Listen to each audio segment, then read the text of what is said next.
안녕하세요. 광동 한방병원 윤승일 원장입니다. 오늘은 우리가 많이들 겪고 계시는 스트레스, 이런 스트레스가 우리 인체에 얼마나 영향을 미쳐서 특히 어지럼이나 이명에 이런 스트레스가 오래 노출되면 영향을 주는지, 스트레스가 무엇인지에 대해서 간단하게 말씀드릴까 합니다. 우리가 생각할 때 항상 스트레스 받는다 그러면 그냥 정신적 스트레스도 있지만 육체적인 것도 있거든요. 이런 육체적인 걸 너무 많이 써도, 노동을 심하게 해도 이것도 스트레스거든요. 나한테 맞지 않는 음식, 알러지 유발하는 음식, 아니면 진짜 몸에 해로운 음식, 몸에 맞지 않는 음식이나 술이나 어떤 튀긴 음식이나 담배라든지 카페인을 많이 드시면 신경계에 흥분을 시키는데 그 자체도 나한테는 스트레스가 된다. 그래서 기분이 안 좋을 때 술로 또 스트레스를 풀거나, 담배를 피시거나, 또 커피를 계속 마시거나, 또 달달한 게 땡기잖아요. 스트레스 받으면. 또 하나 있는 거는 이제 온도 차이에 의해서 너무 추운 데 있거나, 또 너무 또 뜨거운 데, 사우나 한증막에 있거나, 아니면 겨울에 너무 또 차게 계시거나, 이런 온도 차이도 나에게는 굉장한 스트레스를 유발해요. 그러니까 이렇게 한꺼번에 정신적, 육체적, 화학적인 스트레스가 몸에 들어오면 이제 심한 어떤 질환을 유발할 수 있고, 만성 스트레스로 인해서 이제 어지럼이나 이명, 두통, 불면, 소화기 장애, 피부 질환, 이런 걸 유발할 수 있다는 거죠. 스트레스를 받으면 첫 번째로는 일단 소화가 잘 안 되죠. 그래서 속이 더부룩하고 속이 쓰리기도 하고, 그래서 내시경 해보면 역류성 식도염이라 그러는데, 그 원인이 어디서 왔느냐, 근본적으로는 스트레스죠. 스트레스를 받으면 위산이 역류가 되거나, 아니면 위산이 자꾸 부족해지면서 소화가 안 되고 가스가 차고 속이 더부룩하면서 식욕이 떨어지면서 이제 어떻게 보면 또 많이 먹게 되잖아요. 그러니까 과식하게 되니까 체중이 늘게 되고, 체중이 늘면은 우리가 혈당 조절이 잘 안 되잖아요. 그래서 췌장에서 인슐린이 적절하게 공급, 배분이 안 되니까 단 거를 먹으면 더 심해지고, 단 걸 안 먹어도 이 사람은 이미 혈당 조절이 안 되면서 인슐린의 저항증이 생길 가능성이 많죠. 그래서 우리가 흔히 말하는 고혈압, 비만, 당뇨, 고지혈증, 이런 크게 네 가지가 이제 대사증후군이라고 하는데, 기본적으로는 스트레스가 첫 출발이 돼서 이 네 가지 증상을 유발하게 되고, 이렇게 등이 구부정하게 한 상태를 많이 갖게 되고, 다리나 발목은 또 새다리처럼, 학다리처럼 굉장히 가늘게 돼요. 그래서 발목 그 위에 있는 아킬레스건이 그야말로 아킬레스건이 됩니다. 그래서 다리가 가늘고 힘이 없고 잘 넘어지고, 걷는 게 너무 삐딱삐딱하게 걷게 되고, 위에는 상체는 또 발달하게 돼 있어요. 하체가 자꾸 살이 빠진다, 허벅지나 다리가 살이 빠진다는 거는 분명 혈당 조절이 안 되면서 스트레스를 받고 있는 거다 라고 생각하시면 되고, 소화가 안 되고 오랫동안 더부룩하거나 쓰린 사람들은 결국은 어떻게 되냐면 브레인 기능도 떨어져요.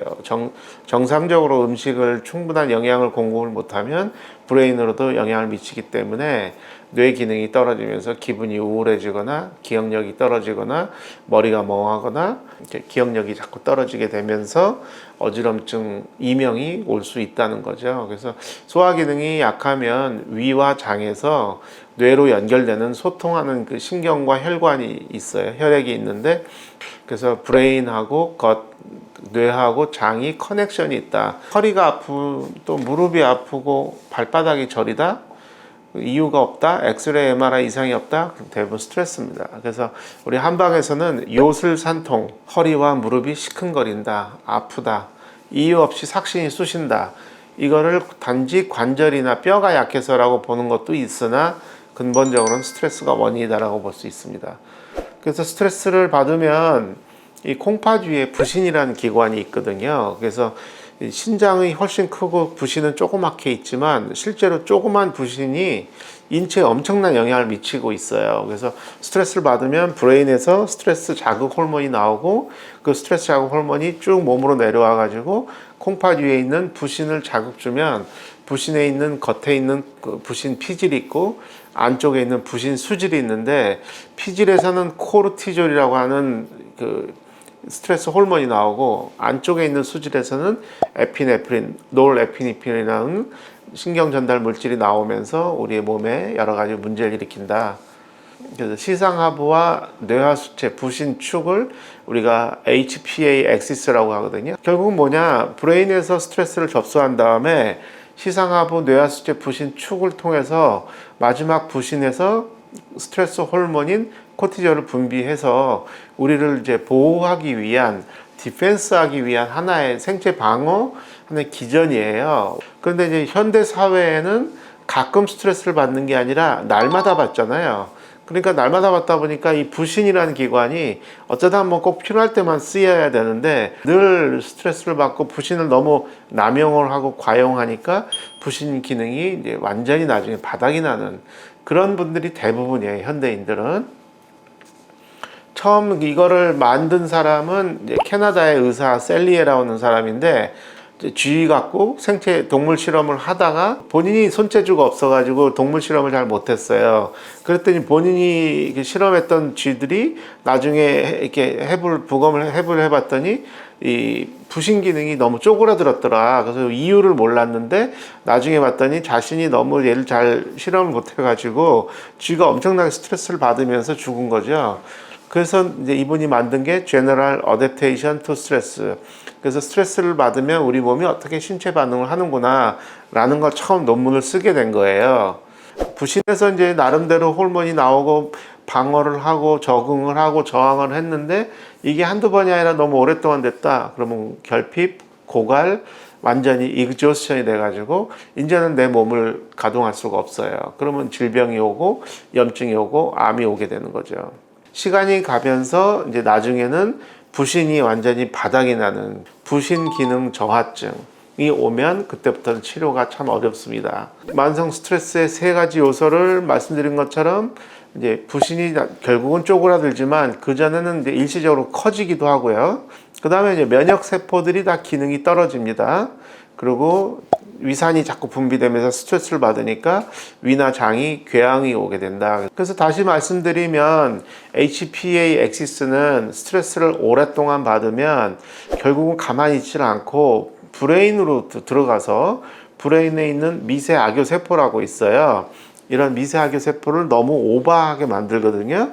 근데 이 미세 악교 세포는 브레인에 있는 안 좋은 독소를 정화시키는 역할을 하는데 이 청소시키는 역할을 너무 심하게 해주면은 정상적인 것도 청소를 해버리니까 정상적인 신경세포가 기능이 떨어지고 망가지게 되는 거예요. 결과적으로는 이제 치매도 올 수 있고 심리적으로 감정 조절이 안 되고 우울증이나 불안장애가 올 수 있다. 그래서 스트레스를 받으면 문제점들이 많잖아요. 가슴이 뛰고 불안하고 무엇보다 입이 마르거든요. 나도 모르게 심리적 불안감이 생기고 집중력이 떨어지고 만성 피로가 오고 자꾸 긴장이 되고 이제 어지럼증도 생기고 이명도 오고 머리도 아프고 소화가 안 되면서 이제 꿈도 이렇게 자꾸 악몽을 꾸게 되고 아까 말씀드린 인슐린 저항증이 생기게 되고 성적 능력도 떨어지고 근육이 자꾸 살이 빠지게 되고요. 체중은 늘게 되고 고지혈증은 생기면서 심리적으로는 불안하고 우울하고 염증이 자꾸 생기거나 감기에 자주 걸리고 감기가 오면은 오랫동안 안 낫는다. 스트레스는 그러면 하루에 어떤 사이클이 있을까요? 예, 아침에 보시는 것처럼 아침에는 이렇게 많이 나와요. 그래서 아침에는 많이 나오다가 밤에는 이제 좀 주는 그런 사이클이 있는데 보통 기상하신 다음에 여기 보시면 7시에서 8시 때 가장 부신 호르몬이 많이 나오죠. 그래서 건강한 사람은 아침에 일어날 때 굉장히 건강하게 일어나죠. 대부분 현대인은 어떤가요? 아침에 일어날 때 힘들잖아요. 그리고 또 일찍 일어나야 되고 수면이 부족하죠. 그러니까 아침에 부신 호르몬이 충분히 나오지 않는 거예요. 왜 안 나올까요? 결국은 산전수전 겪으면서 정신적 스트레스가 누적되니까 부신이 호르몬이 잘 안 나오게 되면서 아침에 일어나기가 쉽지 않다. 이런 거고요. 보시는 것처럼 아침에 제일 높잖아요.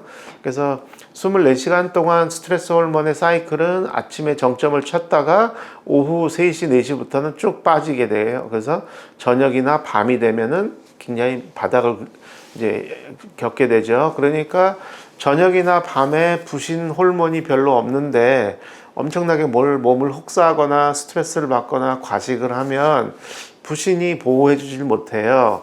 그러면 굉장히 몸에 데미지를 많이 받게 됩니다. 그래서 스트레스 호르몬은 밤에는 없기 때문에 정적인 생활을 하고 편안하게 있으면서 숙면을 하는 게 중요하다. 근데 어떤 분들은 밤에 스트레스 호르몬이 많이 나오고 아침에는 적게 나오는 분도 계세요. 그러면 아침에 잘 못 일어나고 밤만 되면은 눈이 이제 반짝반짝 하면서 잠을 안 자고 밤새도록 게임을 하거나 컴퓨터를 하시거나 잠을 못 자시는 거, TV 스치하게 되는 거죠. 그러면 어떻게 되나요? 몸의 사이클이 바뀌면서 몸은 망가지게 돼 있습니다. 스트레스로 인해서 전전두엽 기능이 떨어지면 감정 조절이 안 되면서 분노와 우울이 왔다 갔다 하면서 기억력, 깜빡거리는 거, 집중력 부족, 그리고 어떤 판단, 뭔가를 잘 판단해야 되는데 지혜롭게 대처하지 못하고 현명하게 판단을 못하게 되고 원래 똑똑하고 현명하셨던 분이 지혜가 자꾸 떨어지게 되면서 결정하는 것마다 좀 잘못되는, 그것이 스트레스로 인해서 전전두엽의 기능이 떨어질 때 오는 현상입니다. 호흡은 어떨까요? 우리가 숨이 차죠. 스트레스 받는 사람들은 호흡이 가쁘게 돼요. 그래서 이렇게 심호흡을 할 때 횡격막이 이렇게 익스펜션 하면서 밑으로 내려가서 안에 음압이 생기면 산소를 빨아들여야 되거든요. 이 능력이 떨어지게 돼요. 그러니까 폐활량이 작게 되죠. 그러니까 충분히 호흡이 안 되다 보니까 계속 숨을 자주 쉬어야 되죠. 왜냐하면 내가 원하는 산소를 못 빨아들이니까. 그러다 보니까 호흡이 가쁘게 되니까 어떻게 되나요? 이 숨만 가쁜 게 아니라 횡격막과 폐가 충분히 용적률이 넓어지지 않다 보니까 다른 주변에 있는 근육을 많이 쓰게 돼요. 어디 쓸까요? 요 뒤쪽에 있는 근육하고 앞에 있는 흉쇄 유돌근, 여기 사각근, 그 다음에 갈비뼈 주변에 있는 근육, 이런 부분을 자꾸 힘을 주게 돼요. 이렇게 이런 식으로 호흡을, 그러니까 이게 아니라 이렇게 하는 분들 많습니다. 아니면 이렇게도 합니다. 그러니까 필요 없는, 아껴야 되는 근육을 쓸데없이 많이 남용하게 되니까 여기가 어떻게 됩니까? 아프죠. 그러니까 뒷목 당기고 맨날 목이 아프고 이 자세가 아프고 가슴 누르면 굉장히 아프다고 하는 게 결국 스트레스로 횡격막 기능이 호흡이 안 돼서 주변의 근육을 못 살게 굴어가지고 쉽게 피로를 유발한다. 특히 이제 어릴 때 받은 스트레스를 early life 스트레스라고 하는데, 어릴 때 받은 스트레스는 불행하게도 그때만 딱 영향을 미치는 게 아니라 평생 갑니다. 그래서 저는 환자를 볼 때 본인들은 스트레스가 없다고 말씀을 많이 하세요. 나는 별로 스트레스 없다. 그런데 사실 자꾸 이렇게 분석하다 보면 어릴 때 알게 모르게 받은 스트레스가 지금까지도 영향을 미치고 있는 거를 잘 인지를 못하는 것 뿐이지 그 영향이 계속 크게 있다고 봅니다. 스트레스가 있으면 스트레스로 인해서 몸 안에 염증 물질이 생긴다. 그 염증 물질이 우리가 대식세포를 통해서 인터루킨 1, 인터루킨 6, TNF 알파, 베타 이런 물질이 장에서 많이 나오는데요. 이런 것이 세포를 데미지를 주지만 이제 브레인으로 올라가서 뇌 기능을 떨어뜨린다는 거죠. 그래서 스트레스를 받는 분들을 눈동자를 살펴보면 눈이 동공이 이렇게 빛을 비춰도 잘 축소가 안 돼요. 동공이 자꾸 커집니다. 내가 놀랄 때 동공이 커지잖아요. 동공이 늘 커진 사람은 빛을 비출 때 잘 안 작아지겠죠. 그리고 동공이 커지니까 햇빛을 볼 때 순간 작아져야 되는데 이게 작아지질 않죠. 그러니까 햇빛 볼 때 눈이 시리죠. 그리고 밤에 헤드라이트를 보면 아주 힘들어합니다. 그래서 눈이 뻐근하고 눈이 피곤하시죠.